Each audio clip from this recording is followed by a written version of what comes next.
We are interviewing as part of the service program. Would you please state your name? Edward Hanselman. And where do you live, Ed? Right now I live on Bovee Hill Road. I see. Did you live in Hoosick Falls long, or all your life? All my life. I see you were born in Hoosick Falls. Born in Hoosick Falls. All right, where'd you go to school and so forth? Local schools, Center Street School, Main Street School, and then the old high school. I see. And you graduated? I did not graduate. I see. That's when I left in my junior year and enlisted in the Oh, Army enlisted. Corps of Engineers. Okay. And when was that? That was in November of 1942. You enlisted? All right. Now tell us a little about, what were you doing before you went into the service? Just going to school? I had just started. Well, my father got hurt and he couldn't work, so I left school in my junior year and took a job down at Noble and Wood in the machine shop. And I was working under Louis Wright to become a machinist. Well, then for some reason, all my friends were leaving, going in service, so I left and enlisted.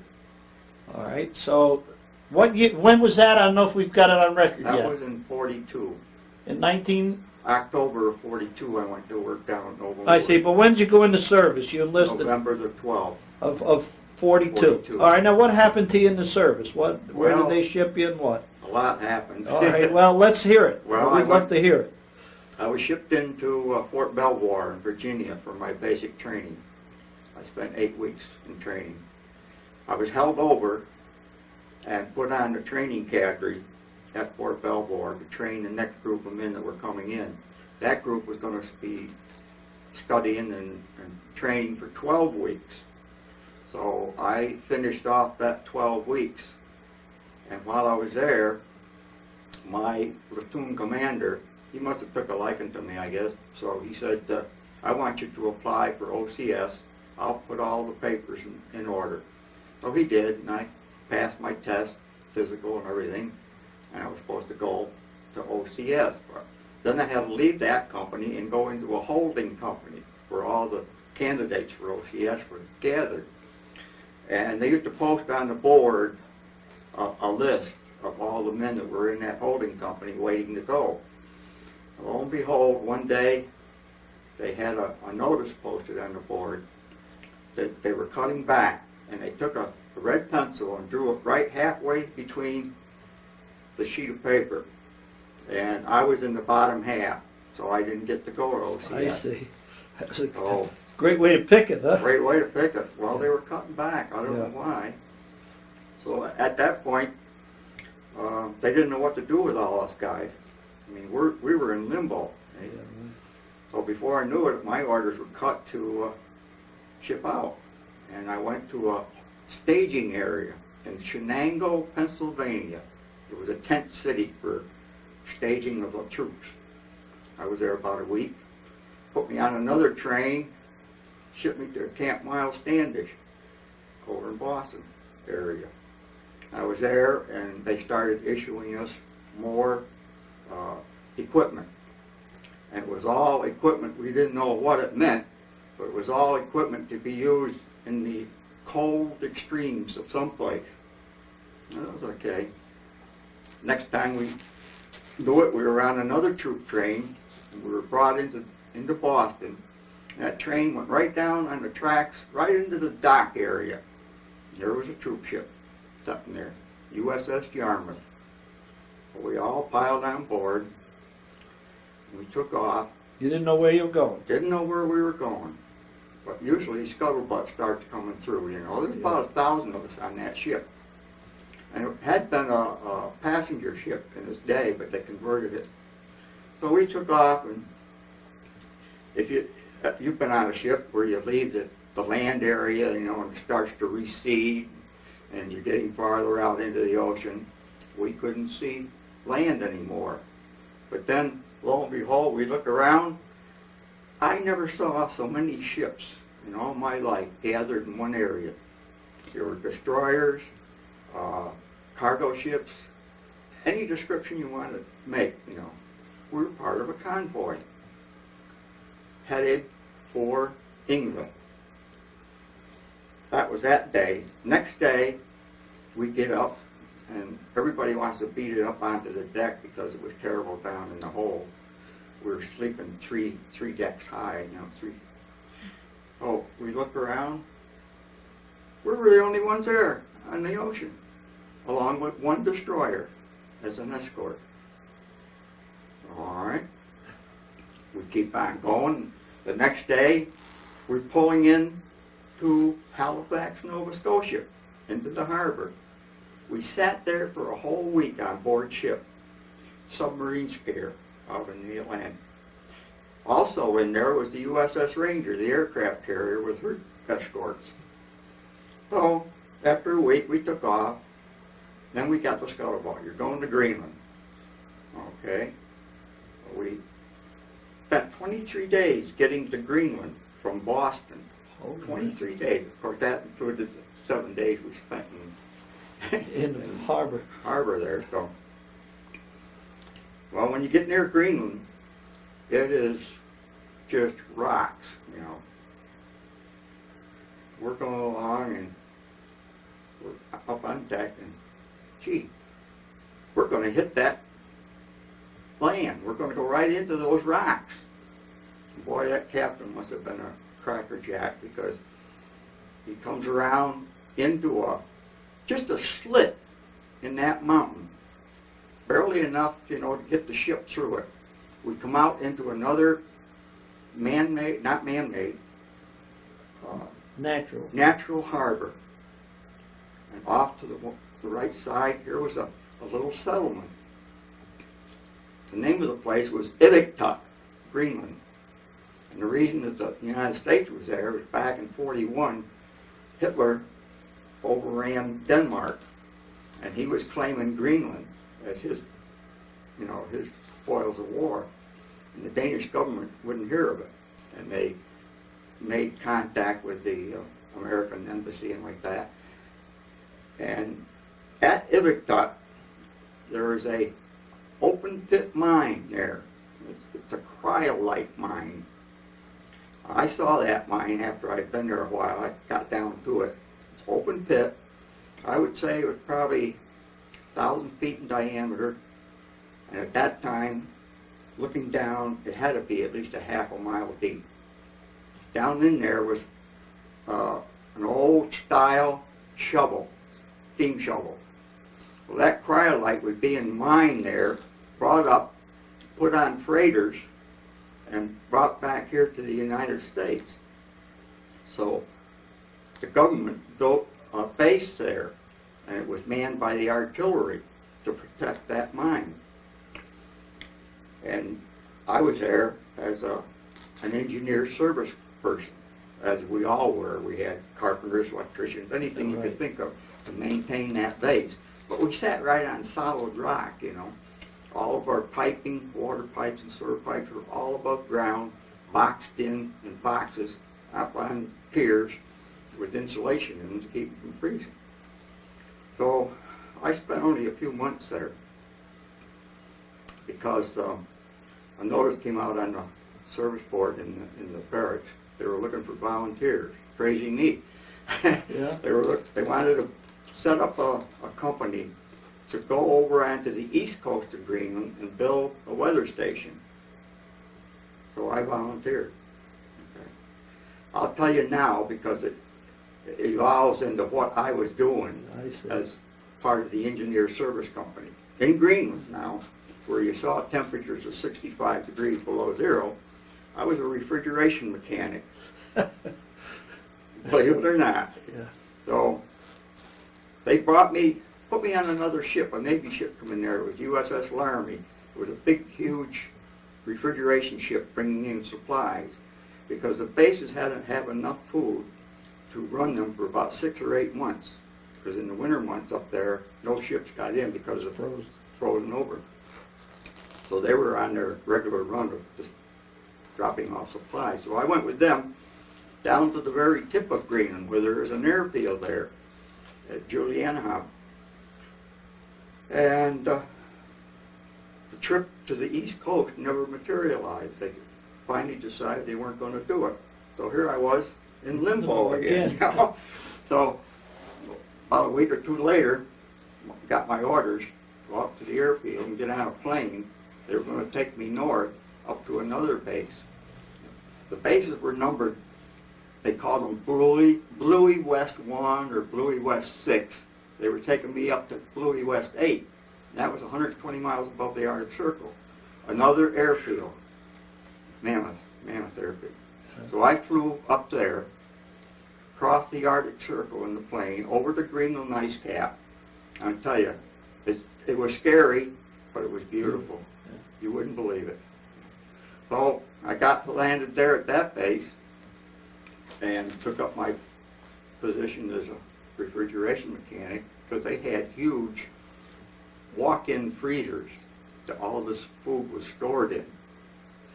So while I was there, I had a freak accident in '44. I was thrown off the back of a truck, and that's when I got my skull fracture. I spent 3 months in the hospital there.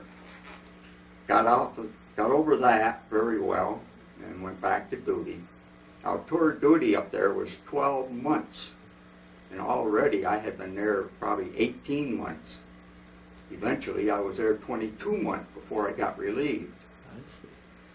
So came back to the States after that. And while I was there, we were at the end of what they call the Sandestrom Fjord. It's the longest fjord in Greenland, 90 miles long, from the ocean to that base where we were. And I crossed the Arctic Circle 8 times. 6 times in a boat and twice in a plane. When I flew back out, I came out by plane. All right, now, this big airfield, what did they use that airfield for? That was a refueling point for planes from the States here, fighters and bombers that were going over to Europe.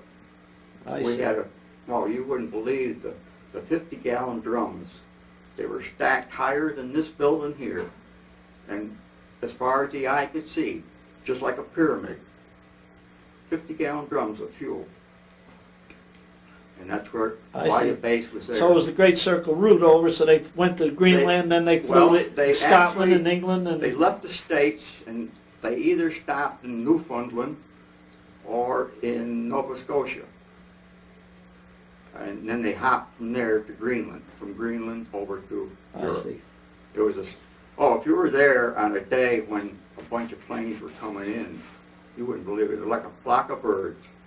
A-20s, most of them were fighters.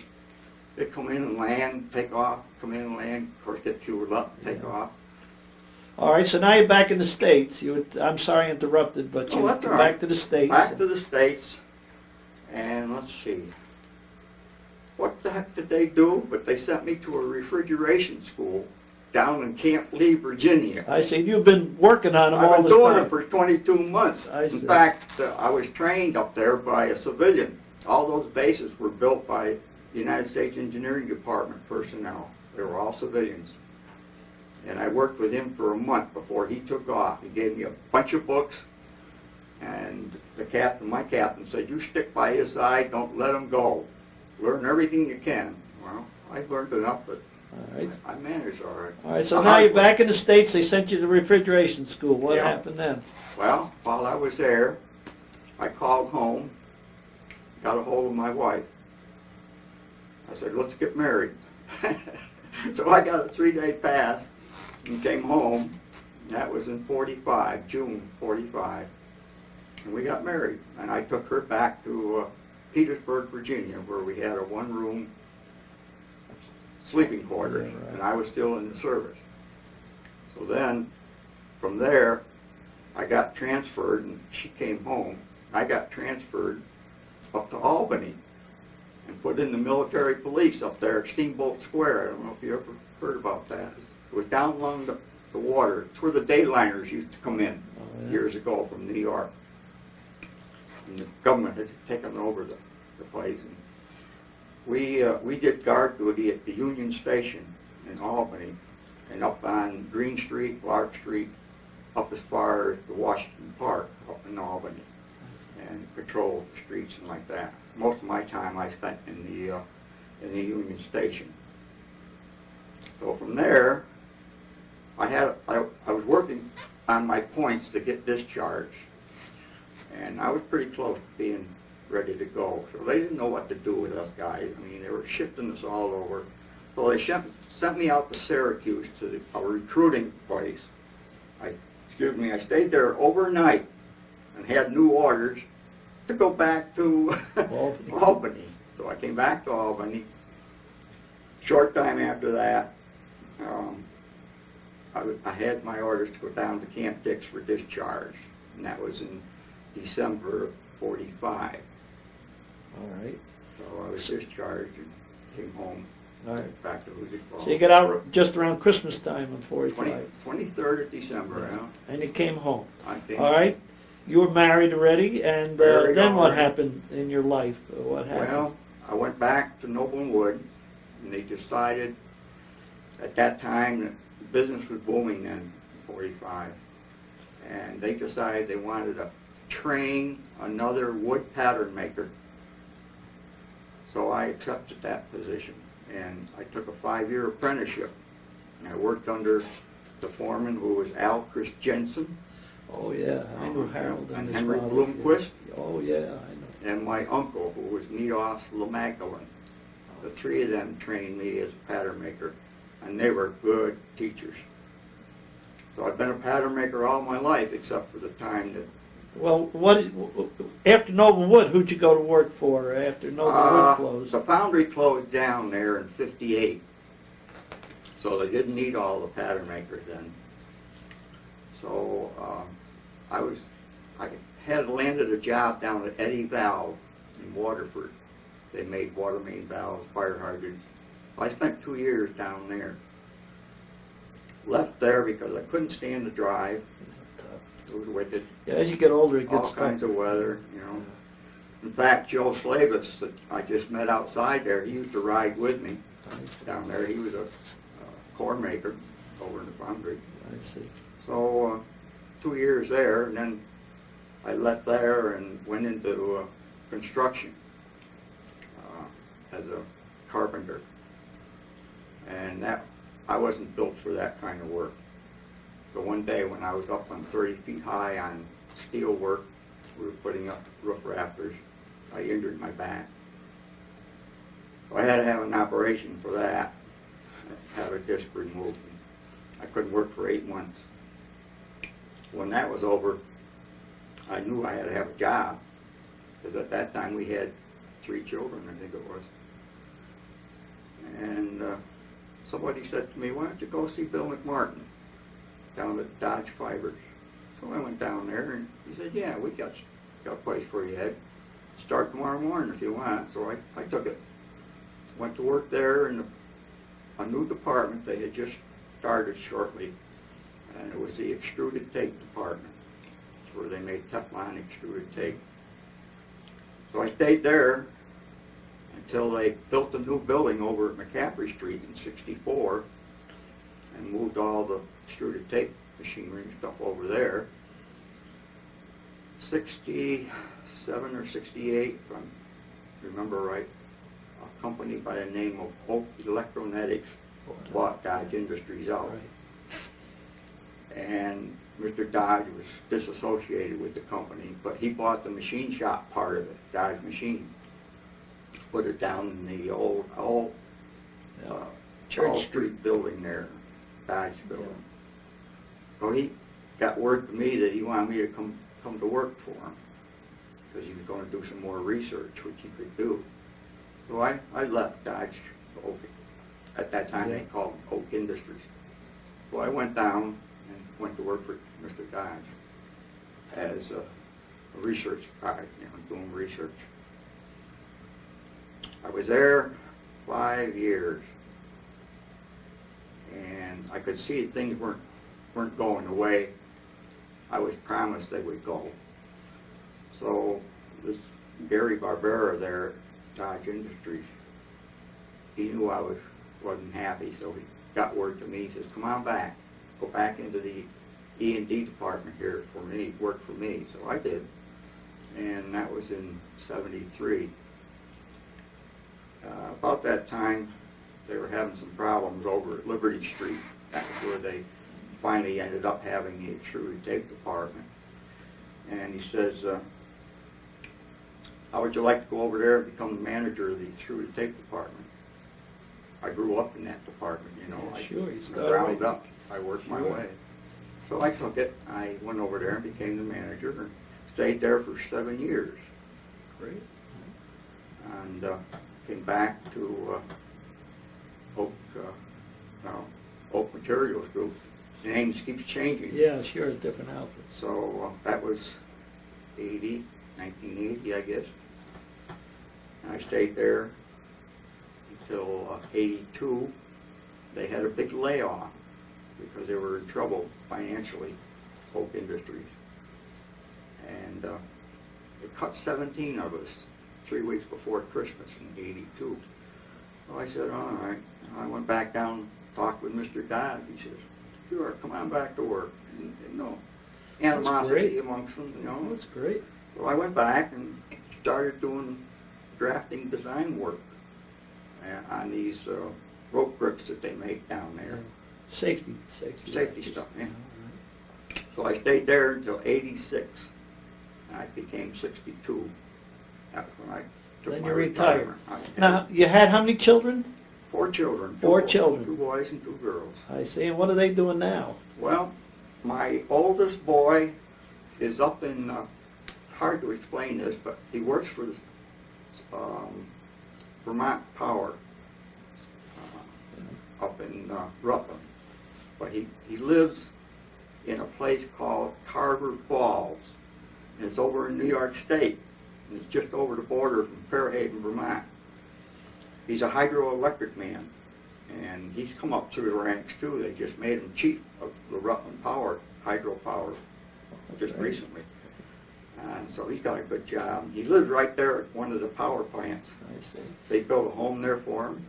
Great. And Well, and then you had another boy. I had another boy, my youngest boy, Bill. He lives right across from me. I gave him a piece of the farm and he built a home there.